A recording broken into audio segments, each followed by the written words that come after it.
How you going? Monika Polemicos here.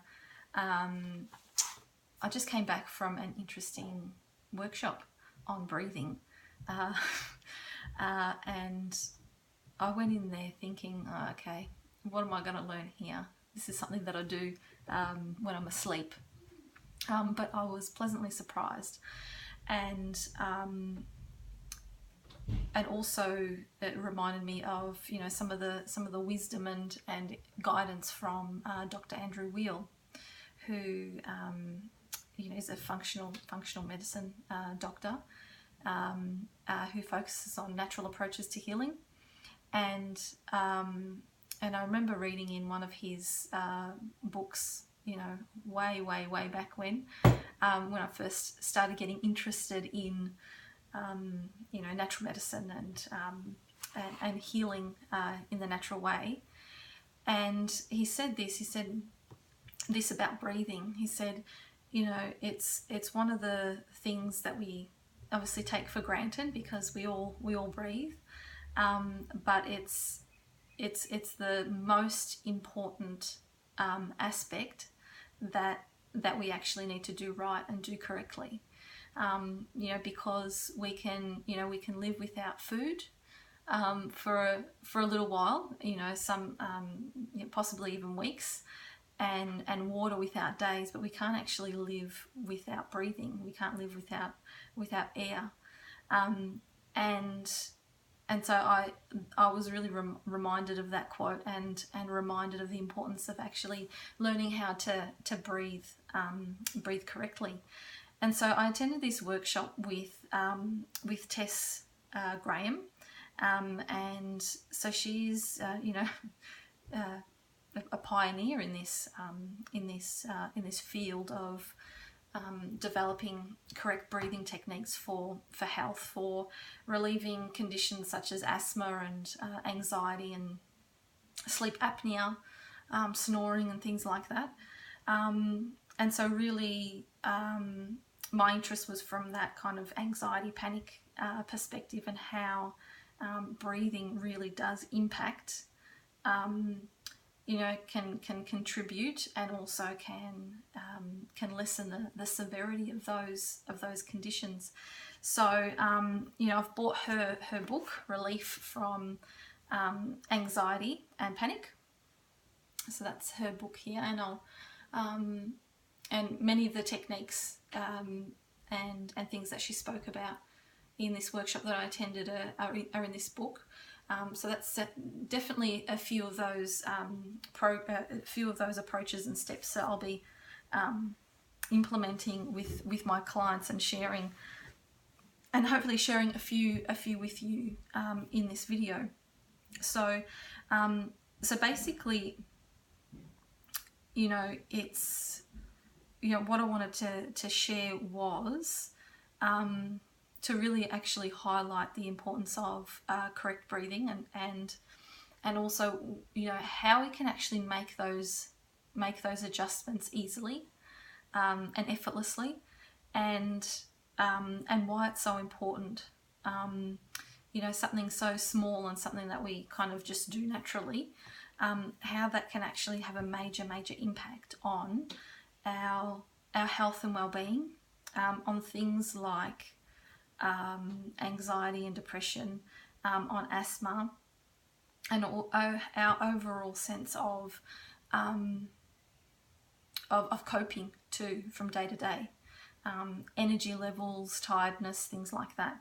So I was really surprised to hear about the research, and not just the research, but also the measurements of how our breathing as a population has actually changed over time. So back in the 1920s, 1930s, we were breathing at a rate of about 5 breaths per minute. And as the decades have increased, we're now up to around 12 breaths, 12 and a half breaths per per minute. So our breathing has significantly doubled,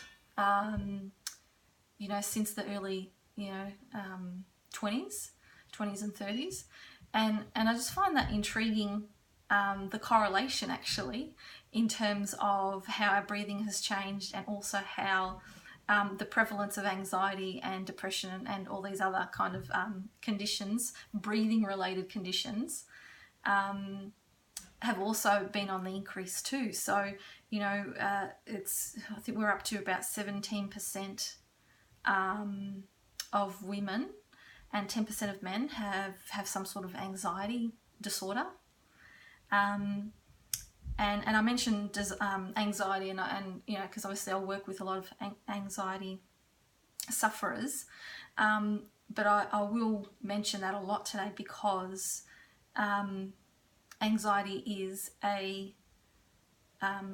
breathing actually affects anxiety, and anxiety sufferers will notice that their breath changes the way that they feel, and changes and influences the onset and also the calming down of, say, a panic attack as well.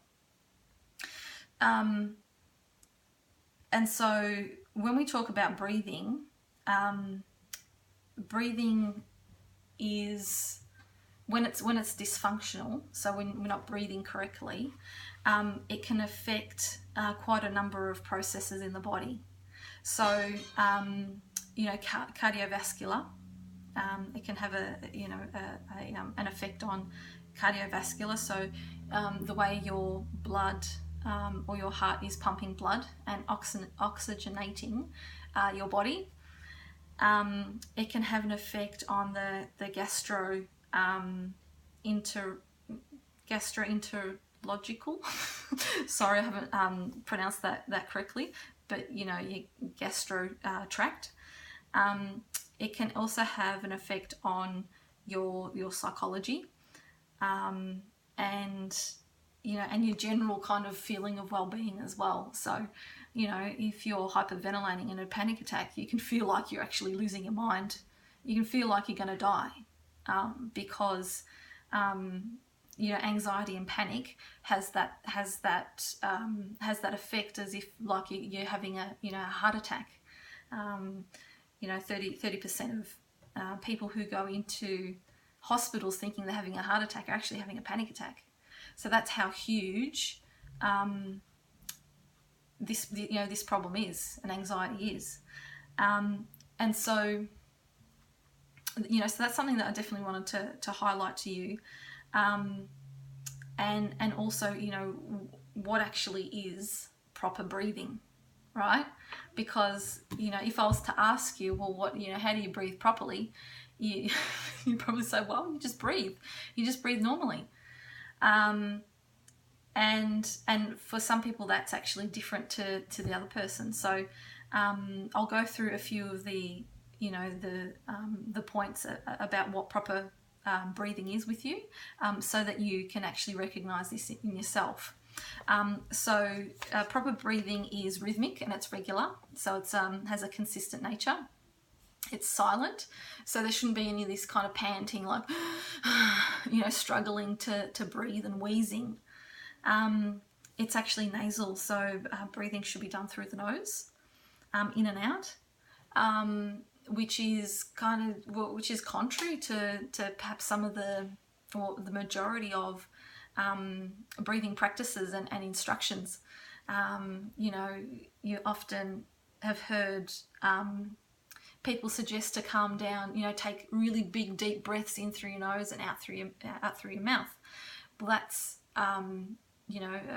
according to Tess and all the research that she's done, it's actually incorrect. It's actually incorrect breathing, and I'll go into as to why that is. So proper breathing is also so nasal. It's silent. It should be quiet also while you're sleeping. And so, if you're a loud breather while you're sleeping, or you snore, or you do that kind of gasping mouth breathing, that indicates that you know your sleep will definitely be affected and your energy levels will be affected when you wake up, because you're not actually breathing properly and you're not oxygenating your body properly. Proper breathing's also diaphragmatic, so you use the diaphragm to breathe, and so we should be aiming for around 8 to 12 breaths per minute. 8 to 12 breaths per minute. So that's during like a restful state, a calm state, or during sleep. So when we proper breathing isn't kind of like those really deep breaths that you get, you know, when you feel like you should be kind of calming down, you know.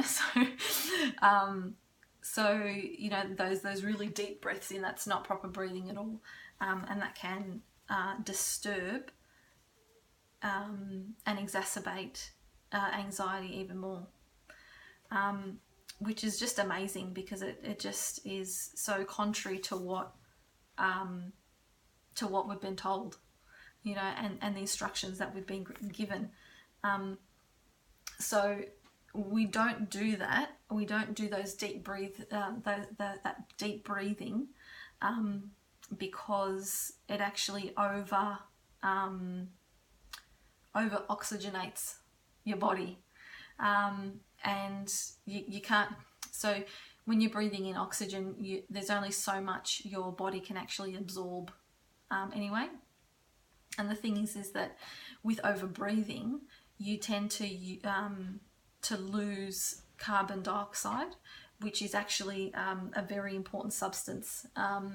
You know, it's been known as toxic and things like that, but actually naturally resides in the lungs, and there should be, you know, approximately 6% in the lungs at all times, even when you're breathing out. So this over breathing can cause a chain reaction of events that causes you to lose even more carbon dioxide and feel the need to actually breathe deeply even more, because you're feeling like you're not getting, so it's like that unsatisfied breathing. So there is a link between carbon dioxide sensitivity and anxiety. So people who suffer anxiety.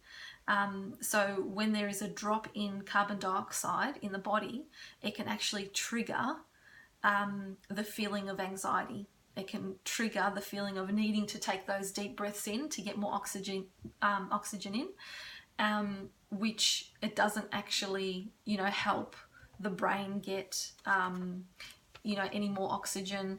It doesn't help the cells of your body or anything like that. In fact, it depletes the carbon dioxide stores in the actual lungs.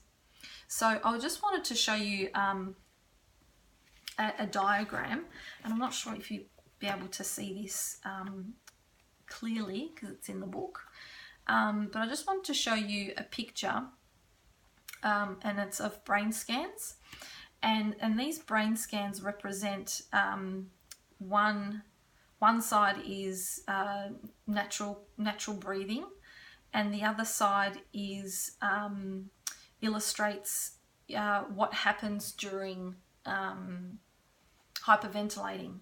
So often hyperventilating occurs with anxiety, feeling overwhelmed, and it actually means that you're starving yourself of oxygen. So I'm not sure if you can see that properly, but I'll just point that up to you. And so you can see here that with normal breathing, where the white is actually represents oxygen that is in the brain, so an oxygenated brain. And over here, you can see those white bits are, and it's drastically different, and that's hyperventilation. So when you're actually breathing deeply and rapidly, it actually depletes your brain of oxygen. So, I mean, it's contrary. I'll admit it's contrary to what we've been learning and what we've been taught about deep breathing and things like that. But that's obviously evidence within itself.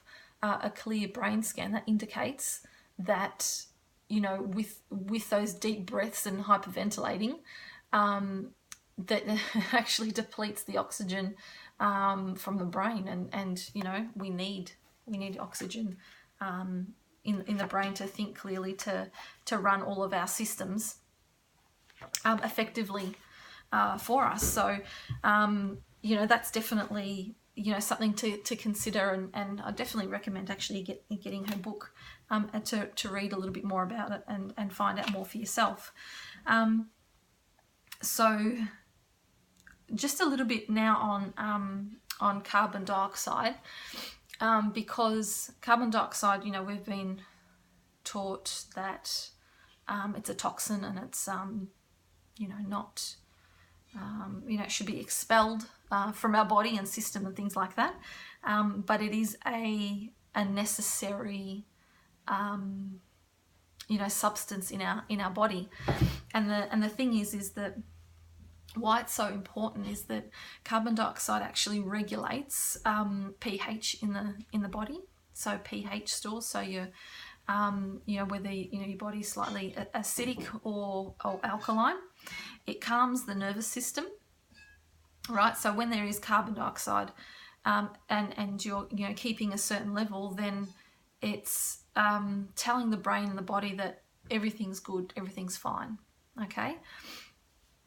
And so it regulates, and this is actually, you know, one of the big things that I learned was that it's actually carbon dioxide that regulates breathing, and it's not oxygen at all. So carbon dioxide regulates breathing, and it's the medulla in the brain that actually registers those carbon dioxide levels in the body. And that sends out that signal of, you know, we need more or less, right? So it's actually the carbon dioxide levels that that are measured by the medulla, and not the oxygen levels. Okay, so it's not the oxygen levels. So I thought that was amazing to learn that, because we've been so focused on oxygen and, you know, breathing in the oxygen and making sure that we've got enough, when in fact it's our carbon dioxide levels that we need to be monitoring and ensuring that we don't deplete. What else? And okay, so it also regulates the smooth muscle. So we're talking about tubes in our body. So, you know, our airways is a tube. Our heart has numerous tubes going in and out. And so carbon dioxide actually regulates whether those tubes are dilated, or whether they're constricted, right? Whether they're dilated or constricted. And funnily enough, when we're taking in too much oxygen, we're taking up too much air, that can cause constriction of airways and cause constrictions of some of those other smooth muscle tissue in our body. So basically, the overall instructions and the overall thing that I got out of this workshop was to not breathe more, but to actually breathe less, right? To breathe less. And doing that is you're more likely to lose less of that carbon dioxide that's so important, and that can trigger some of those reactions that we see in anxiety sufferers. So how do we actually breathe less? So breathing less is actually done over a period of time. It's not something that you just kind of implement straight away and then you're done with it. it's one of those things that you need to regulate and monitor in your body over a long period of time. And when I mean long period of time, you can do a kind of like a reset in terms of your breathing, but between that 7 to 14 days. So it's not a super long period of time, but it's not one of those things where you just kind of like, oh yeah, I'm doing this tweak, I'll implement it today, and I'll be fine. So basically, breathing less is very, very simple. And I'm not going to overcomplicate this. All I'm going to say is to breathe calmly, to breathe calmly, to breathe slowly, and to actually just bring everything really down softly. And the recommendation is that you start with consuming less oxygen. So if you're consuming this much oxygen, right, then the first step would be to try and consume this much oxygen, right? So that's like the aim for the first day, to get your body used to it. So not taking those huge deep breaths and, panting and things like that, but just, breathing through your nose calmly and softly, and establishing that practice, and not doing it all at once. Because to switch from mouth breathing, where you're, out of your mouth, to go to nose breathing, will upset too many rhythms in the body. It's too dramatic. So it's one of those things that you just have to implement slowly and surely, to kind of build up to then, breathing out of your nose hopefully for the rest of your life, and also feeling the effects of that on the body, and the calming effects also that it contributes. So that's one thing to consider, is breathing calmly and breathing softly. And in the beginning, it might be not that you're doing that through your nose. It might be that if you're a mouth breather, you breathe calmly and softly through your mouth until you adjust to that softness. Yeah, and then slowly build on periods of time, extending those periods of time where you're breathing through your nose. But only if it's comfortable. Only if it's comfortable to you. So if you've got a blocked nose or things like that, might not actually be comfortable to breathe through your nose. So whatever's comfortable for you, but just take it easy and take it slowly. And the other thing to consider also to improve breathing is your posture too. So what we see in what I see definitely in the clinic is that people with anxiety and depression have a certain posture. It leaves signs, and they've got this posture that they are their whole body's kind of tilted forward, their shoulders slumped, and the head's down. All right, that's the physiology of depression, of anxiety. It's kind of like this slumped. And when you actually think about, when you actually look down, you can see that not only are the airways curved, which is already kind of, I won't say an obstruction, but it's not a direct way out. But the lungs are also restricted, or they're not able to fill to their full capacity. Not that you want to do that, but you don't want them kind of crushed or squashed even. And the diaphragm that's responsible for moving the lungs up and down and actually allowing you to get that breath is also restricted too, right? So when you straighten your posture, and you may just straightening the posture may actually improve your breathing on its own without actually having to monitor your breathing or anything like that. So simply just picking up your posture a little bit each day, doing that technique where you imagine that there's a piece of string from the top of your head, and imagine it's pulling up like that and having that straightness throughout your whole body, will provide you with, or your lungs, with a clear, a pathway out for oxygen and carbon dioxide to flow through. So I hope that's been helpful for you to listen to, and I hope you get something out of that in terms of changing the way that you breathe. If you are affected by anxiety or poor sleep or depression or even asthma as well, I highly recommend that you check out Tess Graham or her book or her website and find out a bit more about proper breathing, because there's something so simple that's available to all of us, and it's something that we can implement straight away and have quite measurable and measurable effects over not even a long period of time, but quite a short period of time. So I hope that's been helpful to you. It definitely was a surprising workshop, very, very insightful, and definitely some tools that I'll be sharing with my clients over